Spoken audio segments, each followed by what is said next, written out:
नमस्कार, मैं आपकी होस्ट कुमुद त्यागी आपका स्वागत करती हूँ। एक न्यूज़ आ रही है कि ईरान ने पाकिस्तान के ऊपर सर्जिकल स्ट्राइक की। ये उसकी दूसरी सर्जिकल स्ट्राइक थी।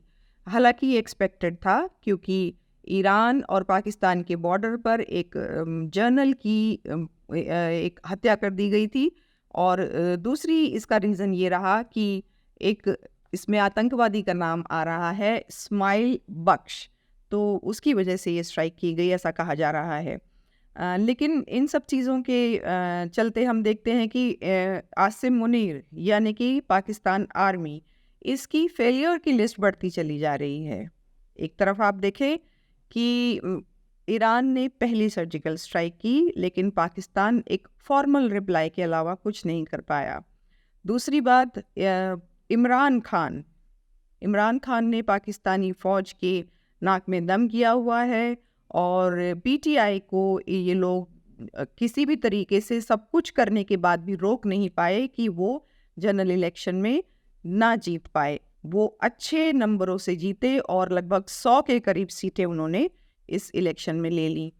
और फिर देखिए, एक और सर्जिकल स्ट्राइक की ईरान ने, जिसमें कि सबसे शर्मिंदगी की बात यह है पाकिस्तानी फ़ौज के लिए कि ना तो इनके इक्विपमेंट्स उसको इंटरसेप्ट कर पाए और ना ही उसका जवाब दे पाए। कहीं से लोन मिलने की कोई उम्मीद नहीं है, कहीं से ग्रांट नहीं आ रही है। और आईएमएफ जो ग्रांट देता है वो ऐसी शर्तों पर देता है कि उस ग्रांट के पैसे से ये चाइना का कर्जा भी नहीं उतार सकते। आलम यह है कि अभी तक पाकिस्तानी इलेक्शन, जो जनरल इलेक्शन हुआ है, उसका रिजल्ट भी डिक्लेयर नहीं कर पाए हैं।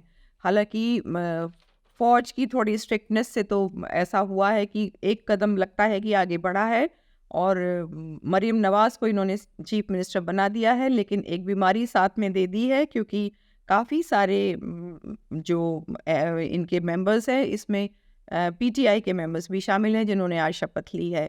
तो इधर देखते हैं कि पाक के लिए जो ईरान, चाइना और यूएस के बीच में पाकिस्तान एक फुटबॉल की तरह बन गया है। हालांकि इन्हें कोई फ़र्क नहीं पड़ता, ये आदत है इन्हें, ये आदी है इस चीज़ की। क्या पाकिस्तान इस सर्जिकल स्ट्राइक का जवाब देगा? थोड़ा मुश्किल लगता है, क्योंकि चाइना, जो पाकिस्तान का बहुत अच्छा पर्वत से ऊंचा और सागर से गहरा दोस्त है, वो पहले ही अपनी इंटेंशन बता चुका था कि उसको पाइपलाइन बनानी है ईरान में। तो देखना पड़ेगा कि पाकिस्तान इन रिश्तों को कैसे हैंडल कर पाता है।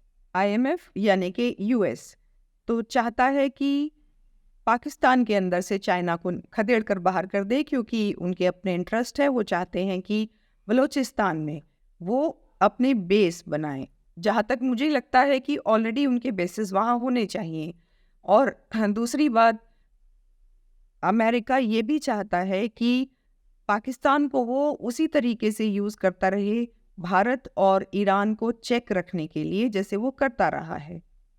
इन सर्कमस्टेंसेस में पाकिस्तान ईरान को जवाब देगा, ये मुश्किल लगता है।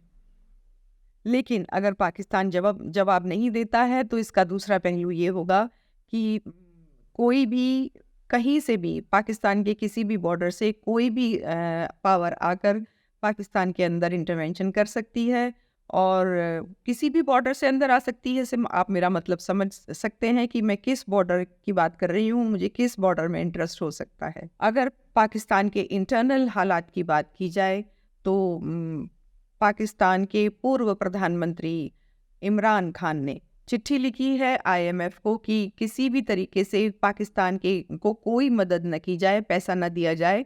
और उन्होंने अपने लोगों से भी कहा है कि वो आईएमएफ को चिट्ठी लिखें और कहें कि पाकिस्तान को पैसा न दिया जाए। और इसमें कोई आश्चर्य नहीं होगा कि पाकिस्तान के लोग ये काम कर भी देंगे। पाकिस्तान की फ़ौज और नेताओं ने जो पिछले 75 सालों से ये काम किया कि अपने लोगों को न पढ़ाई लिखाई से कोई वास्ता नहीं रखा, और उनको रेडिकलाइज किया गया, उनको मूर्ख बनाया गया, और इतना रेडिकलाइज किया गया कि उनको सब तरीके के आतंकवादी बनाना, दूसरे देशों में डिस्टर्बेंस फैलाना। तो अब ये जो सांप उन्होंने आस्तीनों में पाले, ये आस्तीनों से निकलकर बाहर आकर वापस उन्हीं को काटने के लिए जा रहे हैं। तहरीक-ए-तालिबान पाकिस्तान को कंट्रोल करना मुश्किल हो गया है। दूसरी तरफ अफ़गानिस्तान ड्यूरेंट लाइन को पहले से ही नहीं मानता। अब जब से पाकिस्तान ने अफ़गानिस्तान के ऊपर ये इल्ज़ाम लगाया कि अफ़गानिस्तान टीटीपी को सपोर्ट करता है और ऐसा इल्ज़ाम लगाकर उन्होंने बहुत सारे लाखों अफ़गानियों को पाकिस्तान से निकाल कर अफ़गानिस्तान वापस भेज दिया, तब से ये कॉन्फ्लिक्ट बढ़ता जा रहा है और डूरेंट लाइन पर हम लगातार सुनते हैं कि अफ़गानी तालिबान ने रोज़ कभी सिक्योरिटी फोर्सेस, कभी फ़ौज और सब तरीके की अटैक करते हैं, कोई ना कोई खुराफात करते रहते हैं।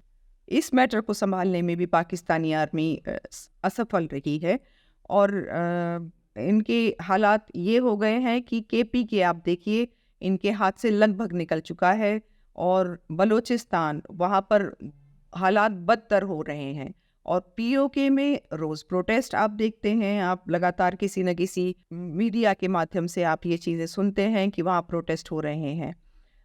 चलिए पाकिस्तान को उसके हाल पर छोड़ते हैं। आपको ये एनालिसिस कैसा लगा? आपसे ज़रूर मैं जानना चाहूँगी, आपके कमेंट्स आप मुझे दीजिएगा और फिर मुलाकात होगी। अपना और अपनों का बहुत ध्यान रखिएगा। नमस्कार।